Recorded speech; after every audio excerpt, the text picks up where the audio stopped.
It's the final countdown, but would the oak fire wildfire stop me? To bail or not to bail? So close to the end. It's a Scot on the rocks. What are you waiting for? Let's dive in.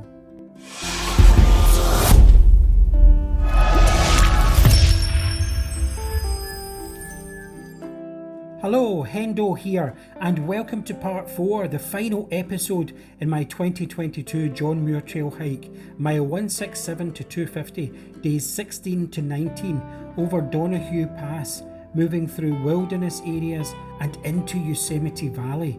But a newly named wildfire had other ideas. The race was on to finish. You can see where I start at Camp 15 across to 16, day 16, Deer Creek was where I would say farewell to fellow hikers as they were meeting friends and family at Red's Meadow, only a few miles away. I set off solo again, and there was beginning of the end feel to this day. From now on, I mostly saw people going the other way.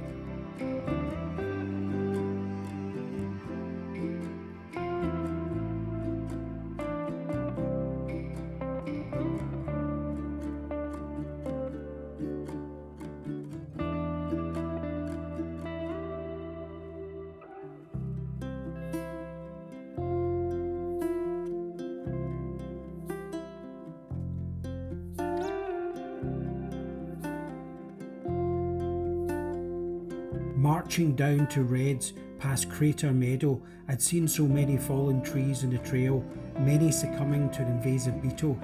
After trail junctions, crossed the bridge of Middle Fork San Joaquin River, another low point at 7,600 feet, similar to MTR, so that meant a steep climb back up to overlook Devil's Postpile.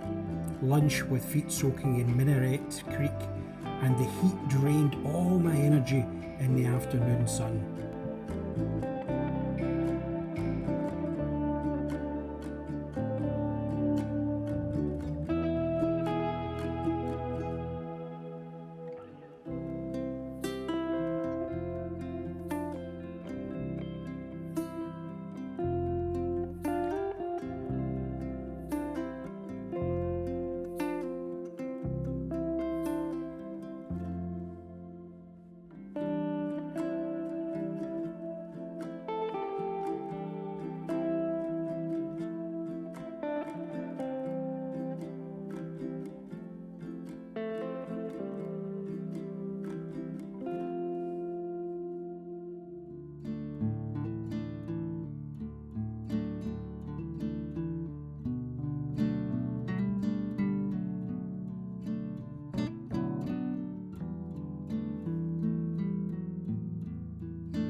After Gladys Lake, I camped at Rosalie Lake, a beautiful secluded spot over 9,000 feet, and 15 miles in for the day, 1,700 foot ascent up from Red's Meadow.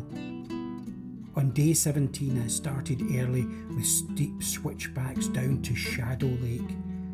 This would lead to Shadow Creek where I filled up with water. The day would be a series of ups and downs to different lakes.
Garnet Lake, which at first I thought was Thousand Island Lake, with Banner Peak surround and really framing the lake.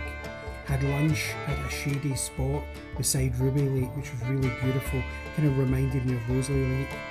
Then the breezy, wide expanse of Thousand Island Lake, which I'd seen in so many other videos.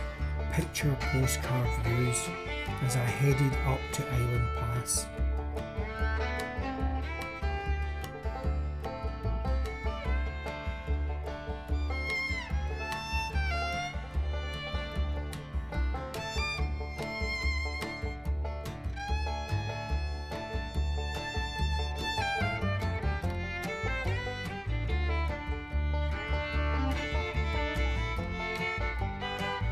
Then down again, up Rush Creek, all exposed in the heat by now. I made a call after Marie Lakes Junction, filled up at the creek and pushed on to find a higher camp. Went past the pond and the flat area off from the path was a stunning view, the sunset looking back to Banner Peak here. Peaceful but also melancholic sense that most of the adventure was now behind me.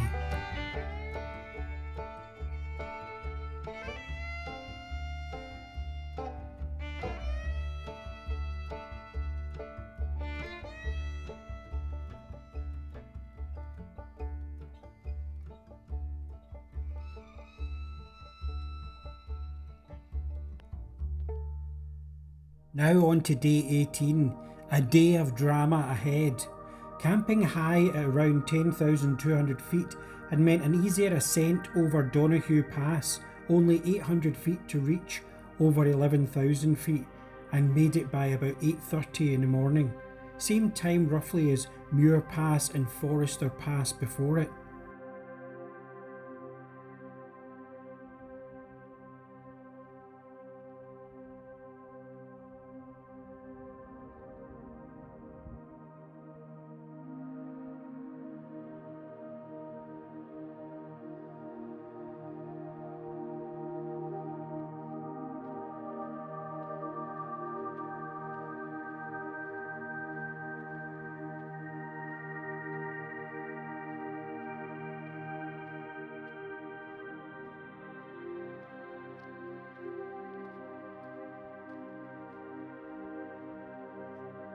I was entering Yosemite Valley for the very first time in such a dramatic way. Stunning vistas included distant red haze, pyrocumulus clouds of a newly named wildfire. On the long descent to Lyell Canyon, wildfire discussions intensified as I reached valley floor. I had escalated quickly, a new challenge and one I'd never experienced before.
2 miles from a smoke-filled Tuolumne Meadows, a ranger told me of the 8-mile camping exclusion zone in the area.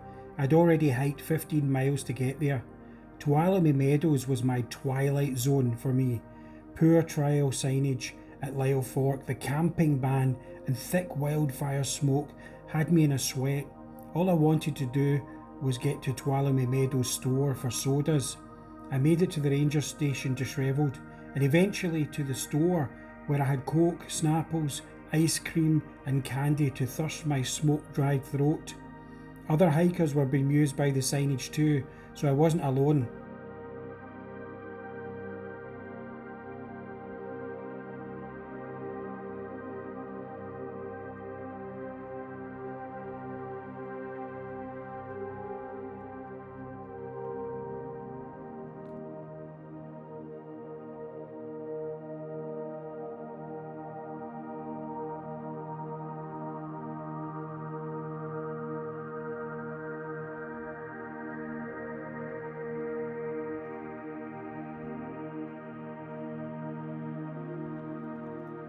Then I went on a big loop round Lambert Peak car park, no trail signs there, went quarter mile down an unopened brand new road to find a GMT PCT wide highway path with these nice information boards, which then swept around the river and back in the direction of the store and across the highway Tiago Road.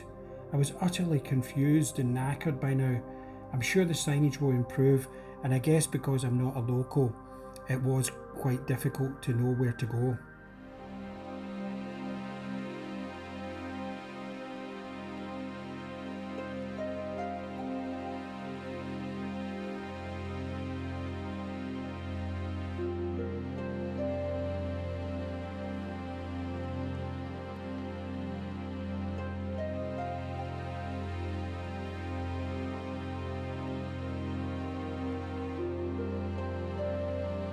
Then after Highway 120 junction, a ranger told me I had 3 miles up over 1,000 feet Cathedral Lakes to get to into thicker wildfire smoke before I could legally camp or bail right there and then.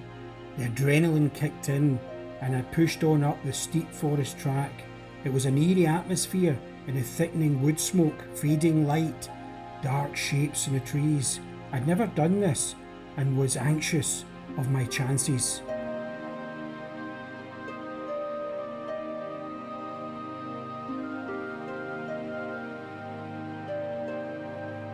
Eventually, I found a camp spot near the lake. A sudden rush of relief flowed over me as a blood orange sunburst sunset through the trees. I went to watch the oak fire sunset. The power of nature and the human spirit is an incredible thing.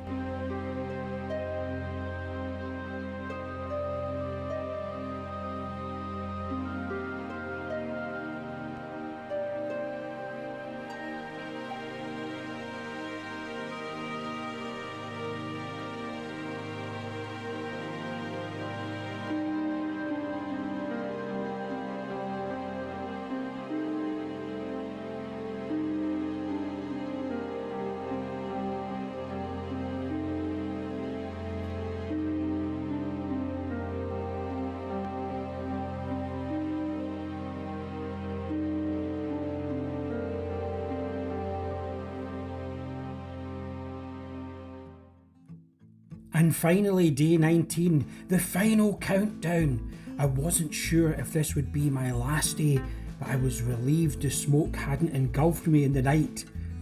It was beautiful, clear Cathedral Peak here, looking resplendent. The smoke-filled air now crisp and clear.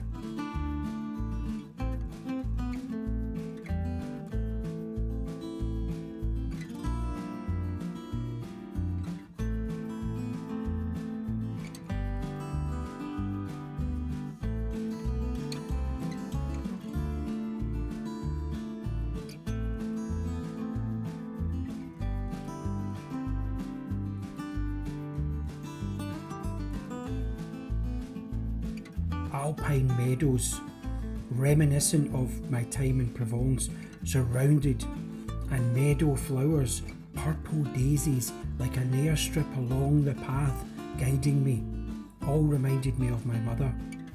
Being in nature here really blew me away. Even though I come from a beautiful country, Scotland, I was awestruck by the flora at altitude here around 10,000 feet and even higher in Mount Whitney.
From flattish meadows, sunrise lakes, the day would drop down 6,000 feet in steep switchback sections, leading down to strange charred trees at Forsyth and Merkhead Lake Junction. I was 2 days ahead of schedule, but the smoke had returned, so no chance to take in Cloud's Rest or Half Dome.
After a stop for lunch at Little Yosemite Valley campsite, I headed down at the top of the Mist Trail Junction. A local family recommended I go down the Mist Trail for the best views.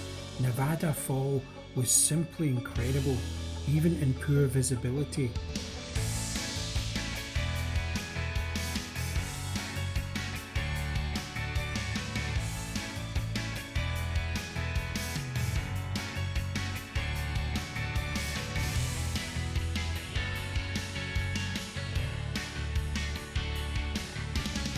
Then Vernal Fall. I was surrounded by thousands of tourists by now, walking up, and I was gingerly descending down steep steps. It was surreal. I felt like I was evacuating off the trail and everyone else was oblivious and on a day hike. At one point I misstepped and I had to climb back up here. Not easy at this point. I was so tired by now. Another 1,000 feet to go.